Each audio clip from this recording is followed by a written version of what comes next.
اگر کوئی شخص کسی کے پاس کوئی سامان خریدنے کے لیے گیا اور اس نے اس کے پاس جانے کے بعد کچھ پیسے بیانے کے طور پر رکھ دیے کہ بھائی یہ پیسے 1000 روپے کی چیز تھی، اس نے 200 روپے رکھ دیے ہیں کہ آپ یہ 200 روپے رکھ لو بیانے کے طور پر، یہ چیز میری ہے، میں فلاں وقت میں آ کر آپ سے یہ چیز لے کر چلا جاؤں گا۔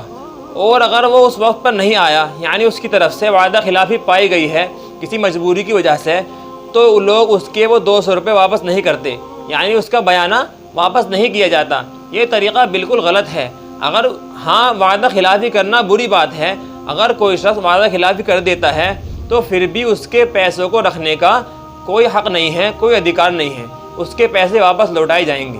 اللہ پاک عمل کرنے کی توفیق عطا فرمائے۔ بہت سے لوگ سامان کو بیچنے میں یہ دھوکہ کرتے ہیں کہ جب وہ منڈی سے یا کہیں سے جا کر مال خرید کر لاتے ہیں، اس مال کو لانے کے بعد پہلے اپنی بیوی کو یا اپنی اولاد کو یا اپنے کسی اور تعلق والے کو اس مال کو بیچ دیتے ہیں۔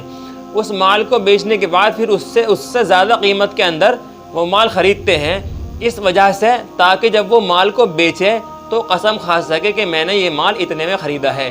یاد رکھنا چاہیے اس طرح سے مال کو بیچنا یہ لوگوں کو دھوکہ دینے کے اندر داخل ہے، اس طرح سے مال بیچنا حرام ہے۔ اللہ تبارک و تعالی ہم سب کے بہت سے لوگ معاملات کو تو دین کے اندر داخل ہی نہیں سمجھتے۔ اگر ان سے کہا جائے کہ بھائی اس کے بارے میں مسئلہ معلوم کر لو تو وہ یہ کہتے ہیں کہ بھائی مولویوں کو ان سے کیا مطلب ہے، ان کا کام تو نماز اور روزے کا بتلانا ہے، معاملات کے دین کے بارے میں ان کو کیا پتہ۔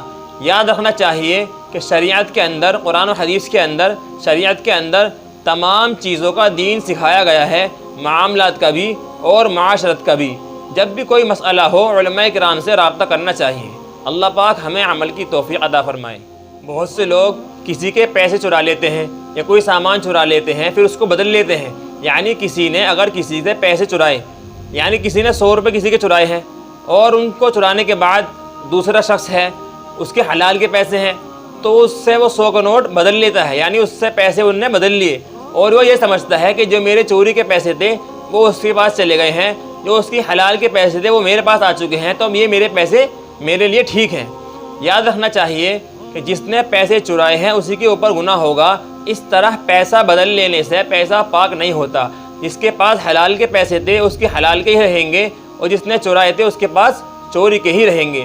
پیسے کے بدل لینے سے پیسے کو پاک ہو جانا یہ بات بالکل غلط ہے۔ اللہ پاک ہم سب کی حفاظت فرمائے، عمل کرنے کی توفیق عطا فرمائے۔ بہت سے لوگ چوری کا سامان خریدتے ہیں اور اس کے اندر یوں سمجھتے ہیں، یعنی اپنی حلال کمائی سے چوری کا سامان خریدتے ہیں اور یہ سمجھتے ہیں کہ ہم نے تو اپنے حلال کے پیسوں سے یہ سامان لیا ہے، جو اس نے چرایا ہے وہ تو اس کے اوپر گناہ ہوگا۔ یاد رکھنا چاہیے جس شخص نے سامان چرایا ہے اس کے اوپر تو گناہ ہوگا، لیکن اگر آپ کو معلوم ہے کہ یہ سامان جو ہے چوری کا ہے، پھر بھی آپ اس کے باوجود اس سامان کو خریدتے ہو تو آپ بھی اس کے اندر گناہ میں شامل ہو جاؤ گے۔ یعنی کوئی بھی شخص اگر چوری کا سامان خریدتا ہے، اس کو معلوم ہے کہ چوری کا ہے، تو خریدنے والا اور بیچنے والا دونوں گنہگار ہوں گے، اور جس نے وہ چوری کا سامان خریدا ہے وہ اس سامان کا کبھی بھی مالک نہیں بن سکتا۔ اللہ تبارک و تعالی ہم سب کی حفاظت فرمائے، عمل کرنے کی توفیق عطا فرمائے۔